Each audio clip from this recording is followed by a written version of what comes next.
जय भीम, नमो बुद्धाय।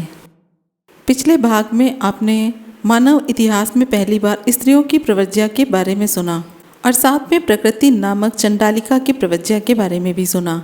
तो चलिए आज बात करते हैं पतितों व अपराधियों की धम्म दीक्षा, जब खूंखार अपराधी भी धम्म की राह में चल पड़े। एक घुमक्कड़ कर्मकांडी की धम्म दीक्षा बहुत पुरानी बात है। उस समय राजगृह में एक अत्यंत असंयत आदमी रहता था, जो ना तो अपने माता पिता का ही आदर करता था और न ही दूसरे बड़े बूढ़ों का। जब भी उससे कोई पाप कर्म हो जाता तो वह सूर्य, चंद्रमा तथा अग्नि देवता की ही पूजा किया करता था, ताकि उसे पुण्य लाभ हो और वह अपने में मस्त रहे। 3 वर्ष तक लगातार पूजा में इतना शारीरिक कष्ट उठाने पर भी उसे किसी भी प्रकार की शांति नहीं मिली। अंत में उसने श्रावस्ती पहुंचकर तथागत से जानकारी प्राप्त करने का निश्चय किया। वहां वह पहुंचा और तथागत के तेजपूर्ण व्यक्तित्व के दर्शन किए तो वह उनके चरणों पर गिर पड़ा और अपनी असीम प्रसन्नता प्रकट की। जब तथागत ने उसे बताया कि पशुओं की बलि देना मूर्खता है और ऐसे ब्रह्म कर्मकांडों में लगे रहना व्यर्थ है जिनका मन पर कोई प्रभाव नहीं पड़ता, जिनमें साथ के आदरणीयों का आदर नहीं होता और उनके प्रति कर्तव्यपूर्ण व्यवहार का ज्ञान भी नहीं होता, अंत में उन्होंने कुछ गाथाएं कही। उस समय उनके तेज से देदीप्यमान होकर सारा स्थान और आसपास का नगर प्रकाशित हो गया। तब उस गांव के रहने वाले ग्रामीण, विशेष रूप से बच्चों के माता पिता, तथागत की पूजा करने के लिए उनके पास आए। बच्चों के माता पिता को देखकर और उनके बच्चों के बारे में सुनकर तथागत मुस्कुराए और ये गाथाएं कही। श्रेष्ठ आदमी तृष्णा से सर्वथा मुक्त होता है। वह स्वयं ज्ञान संपन्न होकर प्रकाशयुक्त स्थान पर रहता है। यदि संयोगवश उसे दुख प्राप्त हो जाए, विपदा में पड़ जाए, तो भी वह घबराता नहीं है, विचलित नहीं होता। वह बिना व्याकुलता के प्रसन्न रहता है और उस समय वह अपनी बुद्धि का ही परिचय देता है। भद्र पुरुष सांसारिक बातों से सरोकार नहीं रखता। वह न धन, न संतान की और न जमीन जायदाद की इच्छा करता है। वह सावधान रहकर शीलों का पालन करता है। वह सर्वोच्च प्रज्ञा के पथ पर चलता है और विचित्र सिद्धांतों, धन अथवा सम्मान का अनुसरण नहीं करता। श्रेष्ठ व्यक्ति अनित्यता के रूप को भली प्रकार समझकर और यह जानकर कि यह संसार बालू में लगे वृक्ष के समान है, अपने असंतुलित व अस्थिर चित्त वाले मित्र में परिवर्तन लाकर उसे अपवित्र आचरण से वापस लाकर पवित्र आचरण में स्थापित करने का पूरा प्रयास करता है। अब बात करते हैं डाकू अंगुलीमाल की प्रव्रज्या के बारे में। वह हिंसा का मार्ग छोड़कर भिक्षु कैसे बना। कौशलराज प्रसेनदी के राज्य में अंगुलीमाल नाम का एक डाकू रहता था। वह कठोर स्वभाव का था, जिसके हाथ सदा रक्त से रंगे रहते थे, जिसका काम ही था आदमियों को सदा घायल करना और उनकी हत्या करना। उनके मन में किसी भी प्राणी के लिए कोई दया नहीं थी। उसके कारण जो पहले गांव में थे वे अब गांव में नहीं रहे, जो पहले नगर में थे अब वे नगर में नहीं रहे, जो पहले देहात थे अब वे देहात नहीं रहे। जिस किसी आदमी की भी वह हत्या करता था उसकी एक उंगली काटकर अपनी माला में पिरो लेता था, इसलिए उसका नाम अंगुलीमाल पड़ गया था। एक समय जब भगवान बुद्ध सावस्ती के जेतवनाराम में विराजमान थे, उन्होंने डाकू अंगुलीमाल द्वारा किए गए अत्याचार की कहानी सुनी।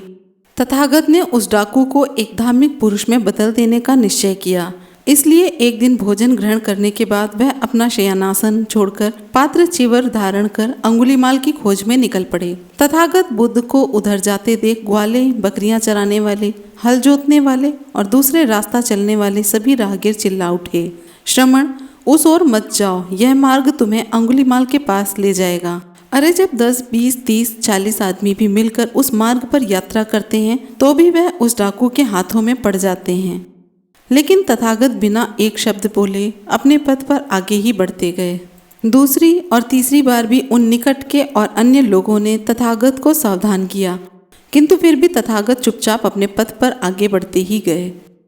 कुछ दूर से डाकू ने तथागत को अपनी ओर आते देखा। उसे बहुत आश्चर्य हुआ। जहाँ 10 से 50 तक की संख्या में यात्रियों का समूह उस मार्ग पर आने का साहस नहीं कर सकता, यह श्रमण अकेला ही बढ़ता हुआ चला आ रहा है। डाकू ने श्रमण की हत्या करने का विचार किया। उसने अपनी ढाल, तलवार ली, तीर और तुड़ीर संभाले और तथागत के पीछे चल दिया।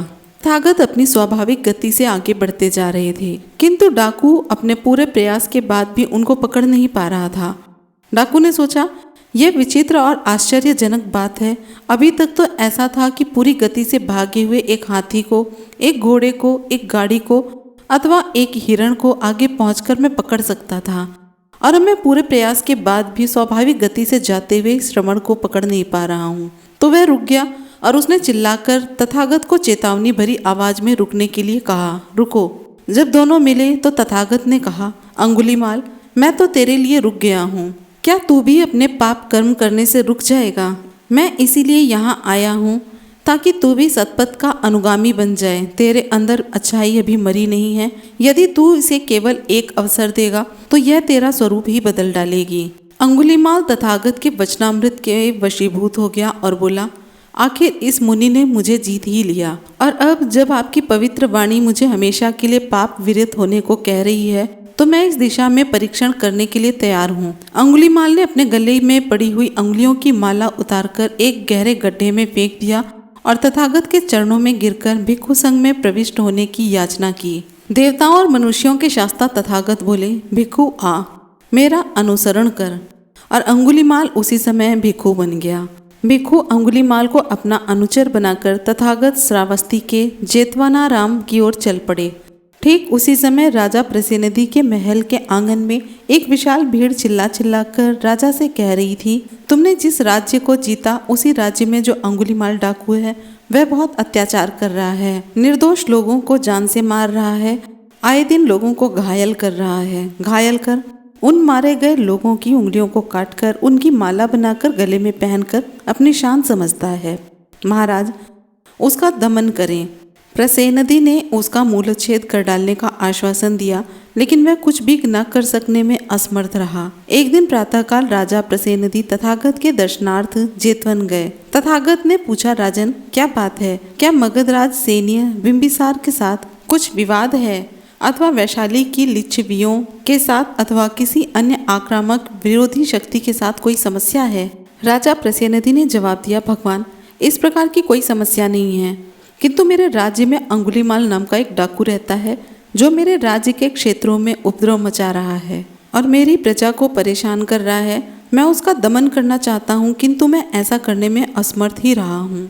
तथागत ने कहा, राजन, यदि अब आप देखें कि अंगुलीमाल के दाढ़ी मूछ मुंडे हैं, उसने काशाय वस्त्र धारण कर रखे हैं और वह अब एक भिक्षु है। वह ना तो किसी को मारता है, न चोरी करता है, न झूठ बोलता है, एकाहारी है और सद्गुणों का जीवन व्यतीत करता है, तो आप उससे कैसा व्यवहार करेंगे? राजा प्रसेनदी ने जवाब दिया, भगवान, या तो मैं उसे अभिवादन करूंगा, या उसके आगमन पर खड़ा हो जाऊंगा, या उसे बैठने का निमंत्रण दूंगा, या उसे चीवर तथा भिक्षु के लिए आवश्यक अन्य वस्तुएं स्वीकार करने के लिए प्रार्थना करूंगा जिसका कि वह अधिकारी है। लेकिन इतने दुष्ट और इतने पतित पर ऐसे सद्गुण की छाया कैसे पड़ सकती है? ऐसा व्यक्ति शीलवान हो ही कैसे सकता है? उस समय वह आदरयुक्त भिक्षु अंगुलीमाल भगवान के अति निकट बैठे थे। भगवान ने अपना दाहिना हाथ बढ़ाया और उसकी ओर संकेत करके कहा, राजन, यही है अंगुलीमाल। ऐसे में राजा प्रसेनदी चौंक कर गूंगे से हो गए, उसके रोंगटे खड़े हो गए।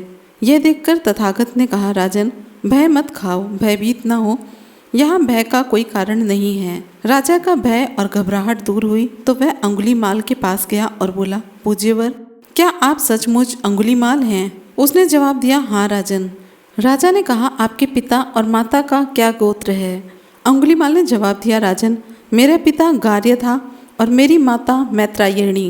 राजा ने कहा, गार्य मैत्रायणी पुत्र, प्रसन्न रहो, मैं अब से आपकी सारी आवश्यकताएं पूरी करूंगा। उस समय अंगुलीमाल ने यह व्रत ले लिया था कि वह अरण्य में ही रहकर वास करेगा, भिक्षा पर ही निर्वाह करेगा और 3 से अधिक चीवरों का व्यवहार नहीं करेगा, और वे 3 चीवर भी 500 कूलिक होंगे, अर्थात कूड़े कचरे के ढेर पर पड़े मिले हुए कपड़ों के बने हुए होंगे। उसने ये कहकर कि उसके 3 चीवर उसके पास हैं, राजा का निमंत्रण अस्वीकार कर दिया। तब राजा भगवान के पास गया और अभिवादन करने के बाद एक ओर बैठ गया और बोला, भगवान, यह आश्चर्य है, यह अद्भुत है। आप जंगली को पालतू बना लेते हैं, अदांत को दांत कर देते हैं, अशांत को शांत कर देते हैं। यह वही है जिन्हें मैं लाठी तलवार से वश में नहीं कर सका, लेकिन भगवान ने उसे बिना किसी लाठी तलवार के वश में कर लिया। भगवान, अब मैं आपसे विदा मांगता हूँ, क्योंकि मुझे बहुत से कार्य करने हैं। आप जिसमें सुविधा समझें करें। तब राजा प्रसेनदी अपने स्थान से उठे और अत्यंत ही विनम्र भाव से भगवान का अभिवादन करके विदा हुए। एक दिन जब पात्र चिवर धारण किए हुए अंगुलीमाल श्रावस्ती में भिक्षाटन कर रहे थे, एक आदमी ने उसके सिर पर ढेला फेंक कर मारा, दूसरे ने एक डंडा फेंक कर मारा और तीसरे ने एक ठेकरा फेंक कर मारा। परिणाम स्वरूप उनके सिर से रक्त की धारा बहने लगी, भिक्षा पात्र टूट गया, वस्त्र फट गए। ऐसी ही अवस्था में अंगुलीमाल भगवान बुद्ध के पास पहुंचे। वह समीप आए तो भगवान बुद्ध ने कहा, अंगुलीमाल यह सब सहन कर, अंगुलीमाल यह सब सहन कर। इस प्रकार भगवान बुद्ध की शिक्षाओं को धारण करने से अंगुलीमाल डाकू एक धम्मचारी बन गए। मुक्ति सुख का आनंद लेते हुए उन्होंने कहा, जो पहले प्रमादी रहकर बाद में अप्रमादी हो जाता है, कुशल कर्मों से अपने भूतकाल को ढक लेता है, जो तरुण अवस्था में बुद्ध शासन में आ जाता है, वह बादलों से मुक्त चंद्रमा की तरह संसार को लोक प्रकाशित करता है। मेरे शत्रु भी इस शिक्षा को सुने, इस मत को माने और प्रज्ञा के पथ को धारण करें। मेरे शत्रु भी समय रहते मैत्री, विनम्रता और क्षमाशीलता की शिक्षा ग्रहण करें, वे उसी के अनुसार आचरण करें। अंगुलीमाल के रूप में मैं डाकू के तौर पर रहता था, पतनोन्मुख था, मेरी अधोगति थी, मैं धारा में नीचे की ओर बहा जा रहा था। तथागत ने मुझे भूमि पर लाकर खड़ा कर दिया। अंगुलीमाल के रूप में मैं खून रंगे हाथों वाला था, अब मैं संपूर्ण रूप से मुक्त हूँ। अब बात करते हैं दूसरे अपराधियों की धम्म दीक्षा के बारे में। राजगृह के दक्षिण में एक बड़ा पर्वत था, जो नगर से कोई 75 मील दूर था। इस पर्वत में से होकर एक दर्रा जाता था, जो बहुत तंग और सुनसान था। दक्षिण भारत की ओर का रास्ता इसी दर्रे में से होकर गुजरता था। इस तंग दर्रे में 500 डाकुओं ने अपना डेरा डाला हुआ था। वे इस दर्रे में से गुजरने वाले यात्रियों को लूटकर हत्या कर देते थे। राजा ने उनको पकड़ने के लिए सेनाएं भेजी, लेकिन हर बार वे बच निकलते थे। बुद्ध इस स्थान से कुछ ही दूर ठहरे हुए थे। उन्होंने उन लोगों की स्थिति पर विचार किया। उन्होंने सोचा, ये लोग अपने दुराचरण को भी नहीं जानते हैं। यद्यपि उन्हीं जैसे लोगों को शिक्षित करने के लिए मैंने इस संसार में जन्म लिया है, तब भी ना तो ये इन लोगों ने मुझे देखा है और ना ही मेरे धम्म के बारे में सुना है। तथागत ने उनके पास जाने का निश्चय किया। बुद्ध एक घोड़े पर सवार होकर उस ओर चल दिए। उस तंग दर्रे में प्रवेश करने पर घोड़ा जोर जोर से हिनहिनाया। उसकी आवाज़ सुनकर 500 डाकू तैयार हो गए और उस घुड़सवार का पीछा करते हुए आपस में बोले, हमें लूटने के लिए इतना माल एक साथ कभी नहीं मिला, आओ आगे बढ़कर इसे पकड़ लें। घुड़सवार को घेरने के लिए वे आगे बढ़े ताकि वे बचकर भाग ना जाए, लेकिन तथागत को देखकर वे जमीन पर गिर पड़े। भूमि पर गिरकर वे चिल्लाते हुए बोले, यह कैसा भगवान है, यह कैसा भगवान है। तब उस घुड़सवार ने उन्हें समझाया कि दुख से उत्पन्न होने वाली पीड़ा, जिनके वशीभूत यह संसार है, उसकी तुलना में वे जो ऐसी चोट और पीड़ा दूसरों को देते हैं और स्वयं दुख उठाते हैं, वह तुच्छ हैं। और इसी प्रकार अश्रद्धा और संदेह जो उन्हें बांधे हुए है, यदि वे उससे मुक्त होना चाहते हैं तो धम्म देशना सुनने में उन्हें एकाग्रचित होना होगा, क्योंकि वही ऐसे घावों को भर सकता है। तथागत ने आगे कहा, मानसिक दुख के समान कोई दुखदायी घाव नहीं है, मूर्खता के समान कोई चुभने वाला तीर नहीं है, कोई इसका इलाज नहीं कर सकता। बस केवल धम्म शिक्षा की ओर ध्यान लगाना ही इसका उपचार है। इसी से अंधों को आँख मिली है और अज्ञानियों को ज्ञान मिलता है। लोगों का मार्गदर्शन इसी से होता है, जैसे अंधे को आँख मिल गई हो। इससे अश्रद्धा का नाश होता है, दुख दूर होता है, प्रसन्नता प्राप्त होती है और वह उत्कृष्ट विमल प्रज्ञा उसी को प्राप्त होता है जो ध्यान से धम्मोपदेश सुनता है। जिसने सबसे अधिक पुण्य प्राप्त किया हो, वही इस पद का पदाधिकारी है। यह सुनकर डाकुओं ने अपने दुराचार पूर्ण जीवन पर पश्चाताप किया। उनके शरीर में जो तीर लगे थे वे अपने आप निकल आए और उनके घाव भर गए। तब वे उपासक बन गए और उन्हें शांति और विश्राम प्राप्त हो गया। अब बात करते हैं बुद्ध ने धम्म दीक्षा का जोखिम कैसे उठाया। पुराने समय में एक बार भगवान बुद्ध राजगृह से कोई 250 मील की दूरी पर पर्वतों से भरे एक प्रदेश में विहार कर रहे थे।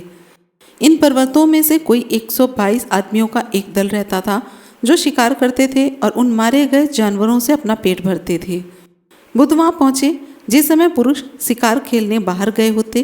तब वह उनकी स्त्रियों को धम्म में दीक्षित करते थे और ये पंक्तियाँ बोलते थे, जो दयावान है वह किसी प्राणी की हत्या नहीं करता, अथवा हिंसा न करना मानवता है। वह सदा प्राणियों के जीवन को, स्वयं को भी सुरक्षित रख सकता है। यह सिद्धांत अमर है, जो इनके अनुसार आचरण करता है उस पर कोई भी विपत्ति नहीं आती। विनम्रता, सांसारिक भोगों के प्रति उपेक्षा, किसी को कष्ट न पहुंचाना, किसी को रुष्ट नहीं करना, यह ब्रह्मलोक के लक्षण है अथवा ब्रह्म देवता के भी। बुद्ध की शिक्षा के अनुसार पवित्र दुर्बल व्यक्तियों के प्रति मैत्री करना, यह जानता है कि कब पर्याप्त मिल चुका है, यह जानता है कि कब इच्छा नहीं करनी है। यही बार बार के जन्म और मृत्यु के छूटने के साधन हैं। इन बुद्ध वचनों को सुनकर स्त्रियां बुद्ध के सिद्धांत में दीक्षित हो गई। जब उनके पुरुष लौटे तो वे बुद्ध को ही मार डालना चाहते थे, किंतु उनकी स्त्रियों ने उन्हें रोक लिया। बाद में मैत्री सूक्त के पदों को सुनकर वे भी धम्म दीक्षित हो गए। और तब भगवान बुद्ध ने ये पंक्तियाँ भी कही, जो मैत्री भावना का अभ्यास करता है और सबके प्रति दयालु रहता है, उस व्यक्ति को 11 लाभ प्राप्त होते हैं। उसका शरीर सदा स्वस्थ रहता है, वह शांति से भरी नींद सोता है, और जब अध्ययन करता है तो उसका चित्त एकाग्र रहता है। उसे दुस्वप्न नहीं आते, उसकी देवता भी रक्षा करते हैं और वह लोगों का प्रिय होता है। उसे विषैले जीवों का खतरा नहीं होता। वह युद्ध की हिंसा से बचा रहता है, अग्नि या जल से उसकी हानि नहीं होती। वह जहाँ भी रहता है अपने कार्य में सफल होता है और मरने पर ब्रह्मलोकगामी होता है। ये 11 लाभ हैं। इन वचनों का उपदेश करने के बाद स्त्रियों तथा पुरुषों को धम्म शासन में दीक्षित किया गया और उन्हें भगवान बुद्ध धम्म का शांति लाभ हुआ। तो आज आपने सुना कि भगवान बुद्ध ने पतितों और अपराधियों को किस प्रकार से धम्म दीक्षा में प्रव्रजित किया। बुद्ध और उनके धम्म से अगला भाग लेकर फिर से जल्दी ही हाजिर होंगे। जय भीम, नमो बुद्धाय।